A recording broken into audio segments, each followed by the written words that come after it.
Yes, everyone, what's going on? My name is Stephen Elson. This is Full Time Devils. Today I am joined by Angelina, Adam McCullough, and John Shin. All right, our kids. Let's go with that. Right then, shall we talk about United against Wolves? Should we do that? We've had one game, so this is clearly now the time to start analysing whether or not we're going to win 21 this year or not, right? Because we've had one game, so we know how the rest of the season is going to pan out, don't we? Angelina, are we getting top four, or do we all need to relax a little bit? I don't think it would be a United season without people jumping on a bandwagon, getting all excited after one game. So let people have the moment. But yeah, we need to chill out. I think, a win against Chelsea is always going to put you in good stead and put you in that kind of mode of thinking, oh my God, can we do it? I think, you can never say never. We've seen stranger things happen. And I think at this point, all you can do is look at our performances and I think look at, are we improving with each game compared to last season and the game prior?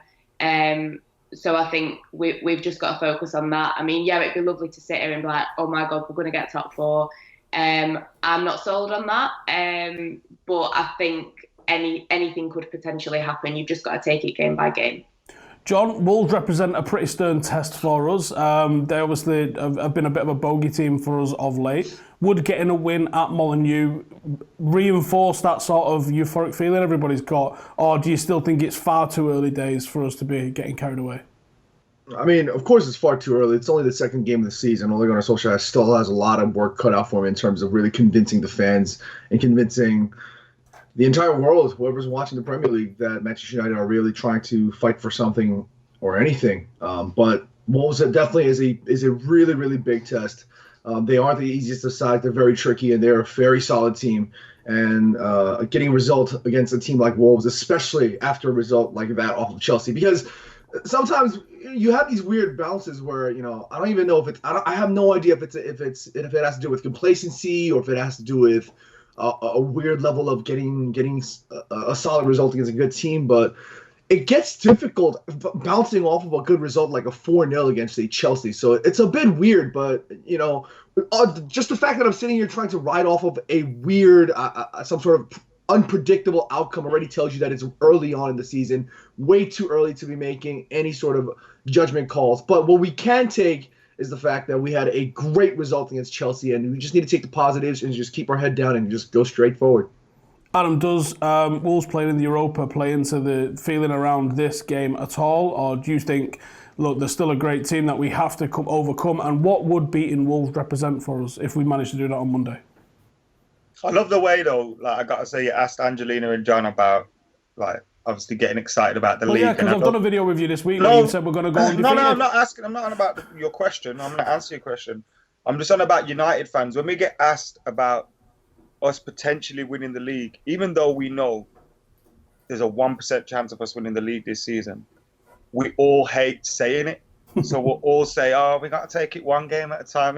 Let's see how it goes. And that, we hate writing ourselves off from the league. So what you're saying is Angelina and John are a pair of knobs and they should just be honest and say we're going to win the lot. Is that what you're saying? Yeah, I'm just saying the quadruple's coming. But on a serious note, Wolves have had to deal with Europa League football, which may come into it, but the level of opposition that they've been playing is like Crusaders and Punic from Armenia and all these kind of teams. So I don't think they've actually been overexerted in the Europa League. So I don't think they've been playing their full strength team either. So they're not going to be coming into this leggy and off it a little bit. So, and they may come into this game a little bit ahead of us in terms of fitness because of the fact they've had to get ready for competitive football earlier. But I am happy with the fact that, I'm not obviously not happy, but we lost the last two games there. How many times do United lose at a place? 3 times in the spin. I know I could be speaking too soon now, but you'd like to think the players would be going into this game aware of, what Wolves are good at, what they're bad at, where they can get one over on us and where we can hopefully get one over on them. And Ali mentioned it as well, and our fitness looks so much better. And I know it's just because it's the start of the season, we may be seeing, energy and freshness and stuff, but tactically as well, we grew into that game against Chelsea. We got better. Whereas last season, the second half was usually the worst half, or we'd only play for one half, but we were getting better as the game went along. And yeah, Wolves are a threat, but we should be all right. I'm going to stick with you for a second because I know it's your favourite man in the whole wide world. Tony and Marcus, with Mason Greenwood as the backup, today in his press conference, Solskjaer mentioned about Sanchez is probably going to feature a little bit more heavily. Do we have enough manpower up front? Because I think we're like 1 or 2 injuries away from absolute catastrophe. Well, this is what I was talking to Genev about, innit?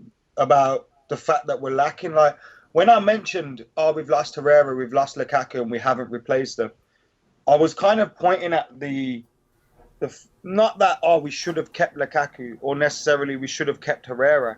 I'm not crying over the fact that they've gone. I'm bemoaning the fact we haven't replaced them. And that will only come to the front if we get an injury to Martial or Rashford, or both. If we get an injury to Pogba in the midfield. Because if we do, we're relying on very little. And the thing with our number 9s is both of them start almost every game. They start together. It's not like we start Martial and we start Rashford one week and then like we swap them. If one starts through the middle, one's starting out wide. So if one of those gets injured or hits a poor form or whatever, we're relying on Mason. What if Mason's injured? What if Mason's not ready? What if he just, it takes a while for him to get adjusted? We shouldn't be doing that in the middle of a big campaign for us. Because yes, we want to see players improving. Yes, we want to see youth players bedded into the team. But it's also easier to bed youth players into a team that's not, having a catastrophe through injuries, or a team that's actually playing good football and winning. So it's a balancing act. But I think we should have definitely got maybe not another striker that would step in the way, but someone that can play along the front three in order to help them. But Rashford and Martial, they have to get over 50 goals this season between them. They have to. Each. By Christmas. Yeah. But see, Angelina, 50 goals. They're off the line. Marcus with 2. Tony's got 1. Do you see them being enough between the two of them? And are you probably going to see Jesse chip in, Mason will chip in? Or does Alexis Sanchez need to also actually step up and start earning the money that he's on here, do you reckon? That'd be nice. I think that goes without saying, to be honest. I mean, he's clearly here now. He's not going anywhere as of yet. And I think, you've got to expect that from him. I know that, there's been talk of, he's getting slower, his age, all this stuff. He's not necessarily the same player that was at Arsenal, but you're on good money. You're playing for United. You need to step up. I think it's going to be a bit of a difficult time because, we have seen Marcus and Martial sink and have these, unproductive moments and stuff. And I think with Martial last season, it was very much sink or swim, and he kind of swam enough just to keep his head above water. And there's been so many excuses of the Mourinho issue, his personal life issues, all that type of stuff. We've not got anybody else. It is a worrying time, like you were saying, with injuries and stuff like that. So it is just now or never. This whole saga of those two has been going on since 2015. And I think there's been enough excuses now, and they're just going to have to, take the ball by the horns, and they've got to just go for it and show up. John, what do you think? Do you think the two lads have got it in them, like Adam says, to get maybe over 50 goals each before Christmas? Or do you think that you've got to see somebody like Sanchez step up and actually play his part in there as well now? I think every single player in that squad, if we're looking at it from the striking perspective, has to play a part. I mean, Adam was spot on when he confronted Genev about signing a replacement. The sheer fact that Solskjaer and Ed Woodward and the board have decided to move to move on with the season without a Lukaku's replacement means that A, they have the trust in both Tony Martial and Rashford, and B, that they're going to rely on the bench to really step up. Which means that there's going to be much more pressure on Jesse Lingard, much more pressure on Alexis Sanchez, much more pressure on Mason Greenwood, even pressure on Juan Mata if you think about it. So I personally think it was a little bit of too big of a risk to take, but I'm sure that the quality's there. I'm sure that the potential to score 50 goals between both Tony Martial and Rashford are there. So they just just need to keep their head down and make sure that they're going to lead the line without having to be burdened with this idea that they have to replace Lukaku, because I think the quality to Lukaku is already in the squad. It's just a matter of being able to get the best out of both players, including Alexis Sanchez, who I honestly, you guys know me, I've been the biggest hater of Alexis Sanchez signing for Manchester United. I just absolutely was devastated that we picked up somebody like him, and to see him rot while collecting his proposed wages is an absolute travesty. We could have taken that money and used it elsewhere, but it is what it is. We have him in the squad. And Ole has mentioned that he's going to play in a bigger role. That we need to get the best out of every single player out there, because without a Lukaku replacement, we're really going to add a little bit more unwanted pressure to all of these guys. Is anyone actually expecting anything from Sanchez? None of us are really. You asked us three. But is that a good thing? I think I am, yeah, because you sort of picked up on it that they're going to play week in, week out. But they're not going to play week in, week out, unless they're both going to be knackered by Christmas if they do play week in, week out. They have to be rotated, especially when we've got Europa League and we're going to be in the thick of it with the Premier League. Simply talking about selection or rotate. Are you expecting anything from Sam? Is there any point in him being here? Yeah, I think there is. I think there's going to be a little bit less pressure on him because he's going to have movement ahead of him. Look at the link-up play that we've already started to see with Marcus and Paul Pogba. We saw flashes of that towards the end, actually the middle of last season, not the end. But we saw stuff like that. And I think Sanchez is one that can feed on that. He's still making chances, just people weren't putting them away. He's still putting balls in the right area. He still works extremely hard off the ball. I don't think you're looking at a peak Sanchez. I think you're looking at a Sanchez that's 100% on the downside of his career.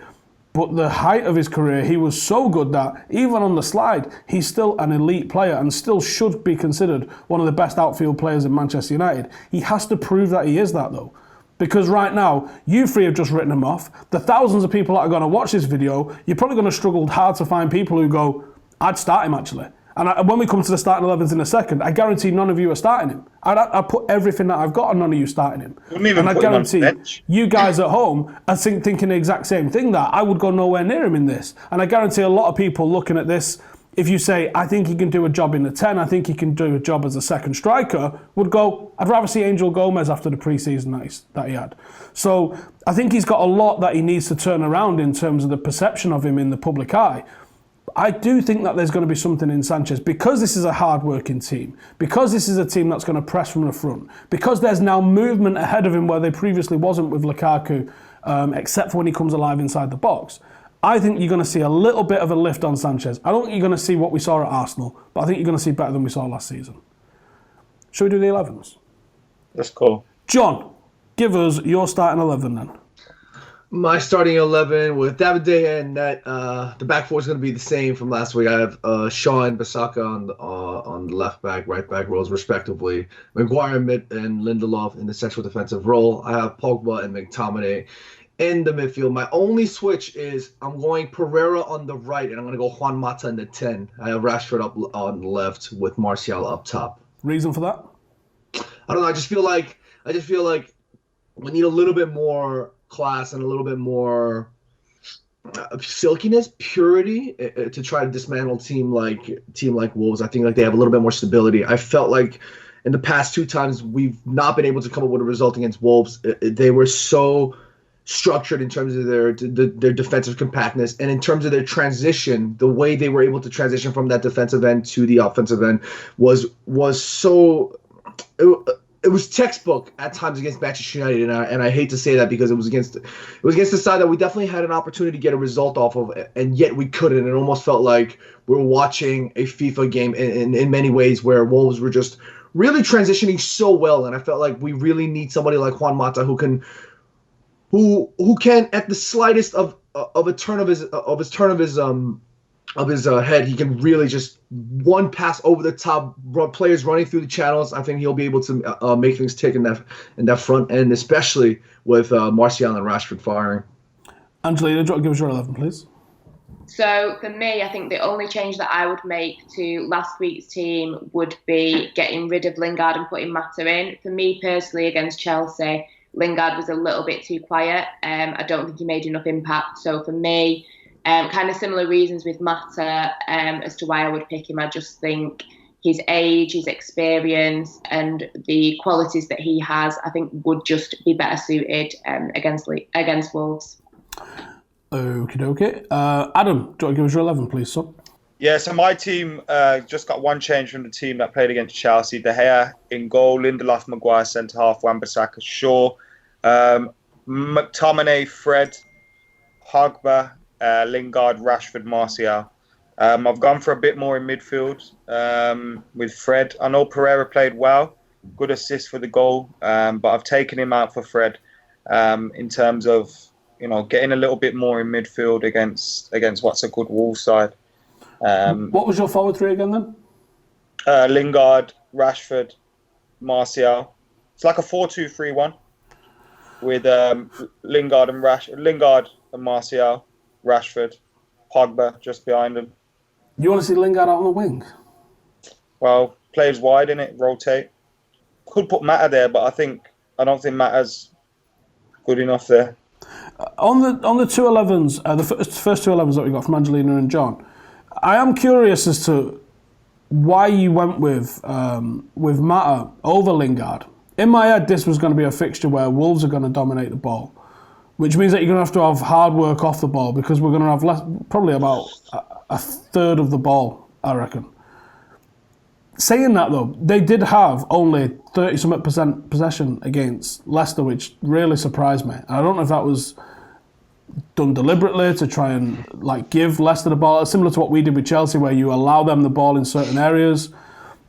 Are you expecting us to dominate possession here? Is that why you went with Juan Mata, both of you? Well, in my perspective, I don't know. I don't exactly know too much in terms of tactics. But what I did notice was a difference between Ole Gunnar Solskjaer's United versus Jose Mourinho's United was Jose didn't really play from. Obviously, everybody knows that Jose didn't really play a pressing style. But even when the striker pressed, it was a one-man press. Whereas Ole Gunnar Solskjaer, you always either see a two-man press or a three-man press from up top, and I think that's a huge difference with Juan Mata in that pocket as a 10 or anywhere in that final third area with either Rashford and Martial pressing together versus maybe, let's say, it was just Rashford up top, then with Rashford just pressing by himself. I feel like there's a massive difference in terms of the way we can utilize Juan Mata from a one-man press versus a two-man press. And I think from an offensive approach, if you are to win the ball, let's say in the middle of the park, or let's say if you are to contain Wolves in the middle of the pitch, I think that transition makes it a lot more effective in terms of bringing out the best in Juan Mata. And you know that even at his time during Chelsea, Juan Mata's most insanely nice role has always been in that number 10 role. And I think we wasted him many a times on the right-hand side just to have an inverted winger of sorts by using a left footer like Juan Mata. And I think this is probably the season where Ole Gunnar Solskjaer can really get the best out of his players, given the lack of the replacements in terms of the midfield signings, like a replacement for Herrera and a replacement for Fellaini. And I think having Juan Mata playing in the 10 and really getting the best out of him by allowing the players around him to play around this idea that Juan Mata can really unleash them in particular, I think that's going to be a crucial role. And that's exactly why I have Juan Mata in the 10, because I think he has a really, really keen eye. The slightest of a mistake in the Wolves backline can really give Juan Mata an opportunity to really hurt the Wolves backline. I definitely agree Juan Mata's levels above what Jesse can do with the ball at his feet. I was just wondering whether or not you expected us to dominate the possession or if we're going to be playing on the counter. You mentioned the press in there. I don't put the press as anywhere near one of Juan Mata's best qualities, but I would put it as one of Jesse's qualities, which is why I thought Jesse had a great game. Although I agree with what Angelina said when she said he was quiet. He was certainly quiet on the ball, but I thought off the ball, Jesse had a brilliant game. Angelina, are you expecting us to hold possession, or are you thinking we're going to play counter like Chelsea? I don't know, really. I think it depends. I think it could be a bit more similar to the Chelsea game. So in that sense, I can kind of understand why Lingard could be a better fit. But I just think for me as well, kind of similar, that what Mata can bring out of other players as well. And I think that for me was probably one of my main reasons going for him. But I think as well it totally depends on how Wolves turn up. Because I think they're just going to kind of go into it business as usual and do what they've kind of done before. I know that against the team they were playing the other day, I think the manager made like 9 changes or something like that. So I think they're going into this looking to kind of do what they've done before. All right, so talk to us about Wolves then. Are we expecting much of the same from them? They've scored a right load of goals in the qualifiers that they've had so far for the Europa, but they managed to be held to a 0-0 against Leicester at the weekend. What are we expecting as a threat from them, Angelina? I think the thing with Wolves, I think something that, dare I say it, I kind of admire about them is that they've made such great progress in the Premier League. And I'm sure over the summer there was this huge temptation to probably like spend big. I know they've got great owners, investors, all that kind of stuff. But I think I really kind of respect the manager in that he's made, obviously, getting Raúl Jiménez kind of as a permanent fixture. I think that was vital for them. They've made quite a few decent signings. I know they've got a guy over from Real Madrid on loan. I think their squad is looking good, and I think it's really good that the manager sticks to his ethos of keeping it as quite a lean squad. So I think I'm expecting a lot from them. I don't think you can take that 0-0 as anything really. They've planned well with this whole 6,000-mile round trip and everything. With the, I think that they've done all right considering all of that against, maybe lesser quality Burnley last season, who just kind of seemed to sink with that pressure. I think it's kind of interesting with Wolves because I'm sure they're going to have some confidence going into it with what they've done previously. But I don't think they're underestimating us either. But me personally, I'm expecting a big test just like last time, if not a bigger test, because they've shown time and time again that they are capable of hurting us. So I'm not worried, but I'm expecting a lot from them. John, they've got an excellent record against teams inside the top 6. Are we looking at a big threat here from Wolves? Yeah, for sure, without a doubt. I mean, they're a quality side, and they're not really one of those teams that have like a one-off miracle season and just go straight back into the relegation battles. I think this Wolves side has something else, something a little bit more special, and I think Nuno Santos really put together a wonderful side that can really hurt teams. And as you've seen and as you mentioned, top 6 teams seem to have a tough time trying to get results off of this Wolves side. But I mean, they do have the quality. Ruben Neves, João Moutinho, Diogo Jota, like they have the quality to really hurt people. And I think I watched the highlights against Leicester City, and of course they're just highlights, so I can't really make full assumptions. But what I did notice was that Wolves found it a little bit difficult, or Wolves found a little bit time was required to try and really get into the game, and we only saw a response in that second half. I thought Leicester City did a lot better in that first half in terms of trying to pry open that Wolves side. So they're still kind of shaky as well, but I think Nuno Santos knows that this is a massive test for Wolves as well. So this is definitely not going to be an easy game by any accounts. So it's going to be a tough game. Adam, what we're looking at, we know they like to play 3 at the back. Are we expecting that on Monday as well? Probably, yeah. They, like Angelina said, they got to rest a lot of players. I think only the team that they'll play against us, outfield players-wise, only Moutinho and Conor Cody, I think, started for them midweek. So they've got a very fresh team. Probably not going to be as affected by all that, Thursday, Sunday stuff as of yet. So that's a worry. And it's just, I think, if we can play with the confidence that we've been playing with in pre-season and against Chelsea in the latter stages, particularly in the second half, I think we can probably catch them a little bit early in the season, go there, get a result. Bit deeper into the season, December time, January time, going to Wolves away. Difficult game. And I'm hoping that might be something where we just catch them early in the season. Haven't quite got their form going yet. But it's a tough task. And I mean, I don't know whether that's a good thing or not. Just keeping us focused, because it'd be easy to get carried away after that, beating Chelsea 4-0. So yeah, but I didn't watch them against Leicester because obviously we were at Old Trafford, so I haven't seen how they got on there, how well they played or anything. So excuse me on that one. Do you want to stick with you and go for your score prediction, please? Surely it can't be 3 in a row. United to win 2-1. John, do you want to give us your score prediction, please? I think we're going to keep a clean sheet. I'm going to go 2-0 to United. Angelina, what's your score prediction? For me, I'm kind of going to go with 2-1. Again, I went with that for the Chelsea game and everyone laughed at me and said we'll be lucky to get a draw. So I think the main thing is that we improve. So I don't think it's going to be 3 in a row. So yeah, I'm going for 2-1. I love that revisionism. People tell you that you'd be lucky to get a draw, then when we beat them, the shit. Fantastic. I am going to probably go with 3-0 United. I think we're going to raise a few eyebrows. And I would love to see Mason Greenwood come on and bag one as well, because that would have been the icing on the cake on Sunday if he'd have managed that. And I think he's hungry for it. Right, thank you guys for watching. Make sure to subscribe. Get your comments, your team predictions, your score predictions, and any random nonsense that you want to throw in the comments below. And we will see you in the next one. Laters. Peace.